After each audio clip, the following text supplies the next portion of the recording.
과거를 탐사하는 정말 매력적인 두 학문이죠. 바로 고고학과 미술사학의 세계로 한번 깊이 들어가 보려고 합니다. 특히 이 대학 입시를 준비하는 분들을 위해서 이 두 학문의 입시 지형도를 제가 속속들이 비교 분석해서 여러분의 진로 탐색에 아주 확실한 지도를 그려드릴게요. 오늘 우리가 함께 살펴볼 내용들인데요. 먼저 고고학과 미술사학, 이 두 학문의 본질이 뭔지부터 짚어보고요. 그 다음엔 대학별로는 어떤 특징이 있는지 비교해보고 제일 궁금해하실 2026학년도 입시의 핵심을 파헤쳐 볼 겁니다. 그리고 나서 대학이 원하는 인재상은 과연 어떤 모습일지, 마지막으로 성공적인 입시를 위한 제언까지 이렇게 총 5단계로 깔끔하게 정리해 보겠습니다. 그럼 첫 번째 순서부터 시작해 볼까요? 우리가 오늘 이야기할 고고학과 미술사학, 이 두 학문 비슷해 보이는데 과연 뭐가 어떻게 다른 걸까요? 아주 간단하게 한번 생각해 볼게요. 고고학은요, 땅속에서 나온 유물 같은 물질적인 흔적들을 과학적으로 분석해서 과거의 문화를 다시 그려보는 학문이에요. 반면에 미술사학은 인간이 남긴 예술 작품들 있잖아요. 그 작품들의 스타일이 어떻게 변해왔는지, 또 그 안에는 어떤 사상이나 생각이 담겨 있는지를 탐구하는 거죠. 그러니까 하나는 땅의 증거를 통해서, 다른 하나는 예술적인 표현을 통해서 과거와 대화를 나누는 거라고 생각하시면 쉽습니다.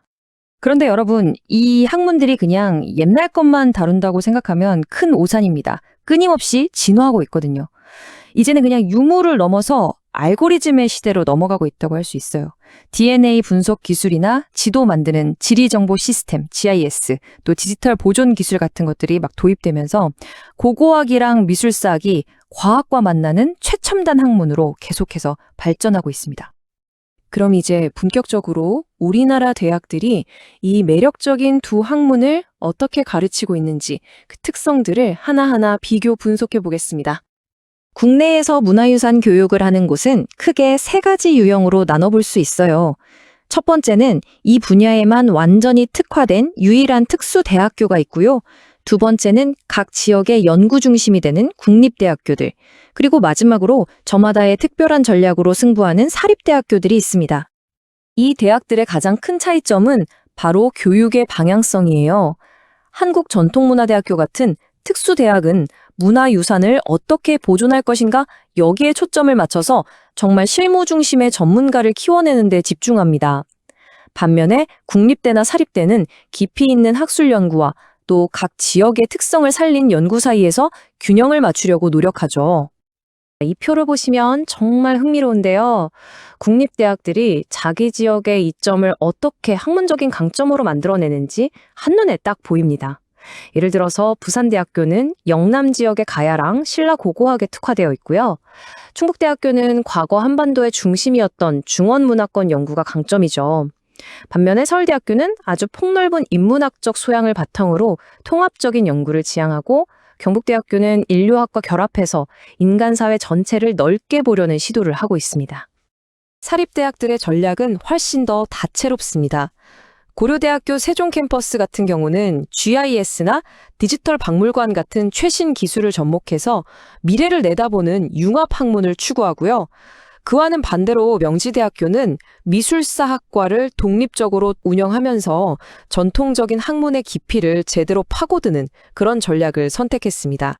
자, 이제 아마 가장 궁금해하실 부분일 텐데요. 2026학년도 입시의 핵심으로 한번 들어가 보겠습니다. 과연 이 대학들은 어떤 학생들을 또 어떻게 선발하려고 할까요?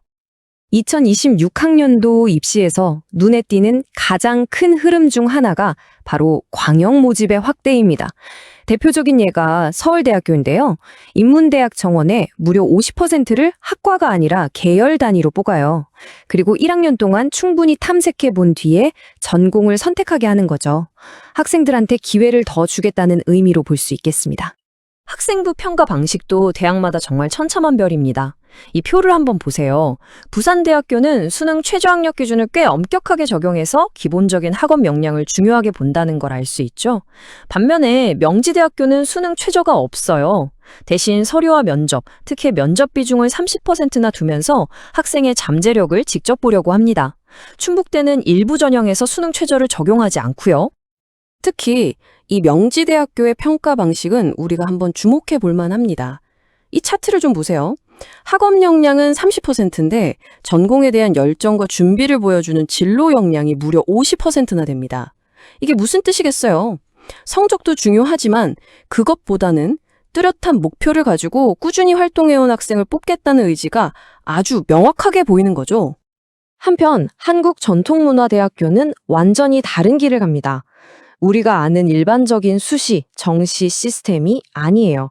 학교에서 자체적으로 출제하는 입학고사를 보고요. 한국사 능력 검정 시험이 있으면 가산점도 줍니다. 심지어 공예 관련 학과는 실기 시험까지 봐야 해요. 그야말로 그들만의 리그라고 할 수 있을 정도로 독자적인 방식으로 학생을 선발합니다. 자, 그럼 지금까지 나온 이 모든 정보들을 한번 종합해 볼까요? 그래서 각 대학이 정말로 원하는 학생은 어떤 모습일지 그 이상적인 인재상을 한번 그려보겠습니다.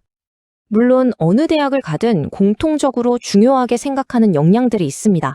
흩어져 있는 정보들을 논리적으로 착착 연결하는 분석적 사고력, 또 유적 발굴처럼 팀워크가 필수적인 분야에서 꼭 필요한 공동체 의식, 그리고 한자나 외국어 같은 기초 소양은 정말 기본 중에 기본이라고 할 수 있죠.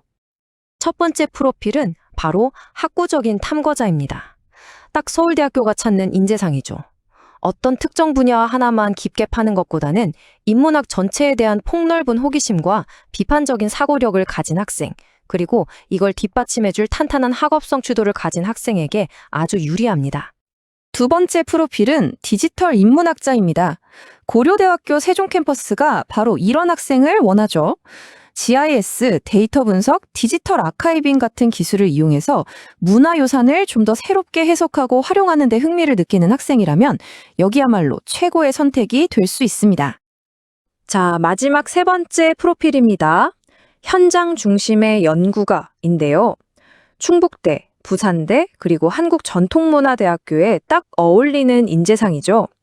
책상 앞에 앉아서 하는 연구보다는 직접 흙을 만지면서 유적을 발굴하고 박물관에서 유물을 다루는 이런 현장 실무에 정말 뜨거운 열정을 가진 학생을 기다리고 있습니다. 이제 이 모든 분석을 바탕으로 여러분의 성공적인 입시를 위해서 마지막으로 몇 가지 제언을 드리려고 합니다. 여러분, 이 표를 나만의 의사결정 나침반으로 한번 활용해 보세요. 나의 강점과 목표를 이 표에 한번 대입해 보는 거예요. 나는 학문적 깊이를 추구하는 사람인가? 그렇다면 서울대. 나는 기술 융합에 더 관심이 많은데? 그렇다면 고려대 세종. 나는 뚜렷한 진로 계획과 열정이 강점이야 하면 명지대. 나는 실무 능력이 최고지 한다면 한국전통문화대학교. 이런 식으로요. 핵심은 바로 나와 대학 사이에 가장 완박한 접점을 찾는 겁니다. 결국 이 모든 대학들의 목표는 이 한 문장으로 요약될 수 있습니다. 단순히 지식을 전달하는 사람이 아니라 우리 문화유산의 가치를 새롭게 만들고 다음 세대에게 전달할 수 있는 전문적인 문화자산 전문가를 키워내는 것. 여러분이 바로 그 주인공이 될 수 있습니다. 과거를 연구한다는 건요, 그냥 지나간 시간을 들여다보는 게 아니에요. 흩어져 있는 과거의 조각들을 하나하나 모아서 바로 우리가 살아갈 미래의 모습을 그려내는 아주 창조적인 과정이죠. 여러분은 과연 이 과거의 조각들로 어떤 미래를 그려내시겠습니까?